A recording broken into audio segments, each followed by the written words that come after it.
Hello बच्चों, let's see this question. लेट s equals to x belongs to R, x is greater than or equals to 0 and 2 times of modulus of root x minus 3 plus root x into root x minus 6 plus 6 equals to 0, then s is.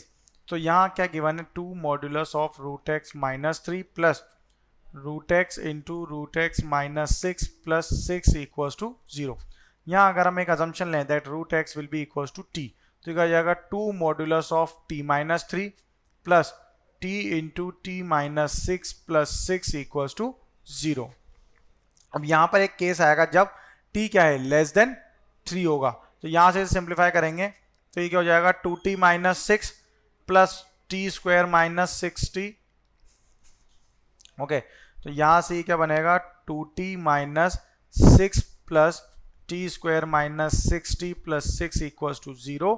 So it can be written as t square minus 6t plus 2t, यानी कि ये value जो होगी ठीक हो जाएगा minus of ये value जो है दैट इज t, जब t से छोटा है तो ये नेगेटिव होगा, यानी कि minus 8t plus 12 equals to 0.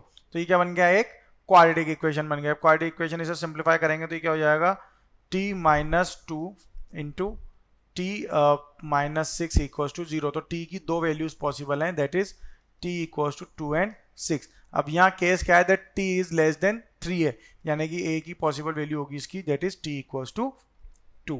और t क्या है यहाँ पर, रूट एक्स. तो रूट एक्स इक्वल्स टू 2 है तो x इक्वल्स टू क्या हो जाएगा, 4. तो x की क्या वैल्यू आ जाएगी, यहाँ पर 4 आ जाएगी.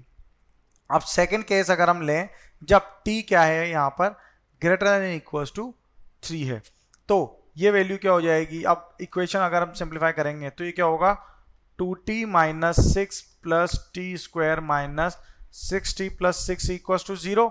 It means t square minus 4t equals to 0. तो ये क्या हो जाएगा, यहाँ पे t इक्वल्स टू 4,0 आ जाएगा. अब रूट एक्स इक्वल्स टू जो है यहाँ पर 4 है, तो x इक्वल्स टू क्या हो जाएगा, 16.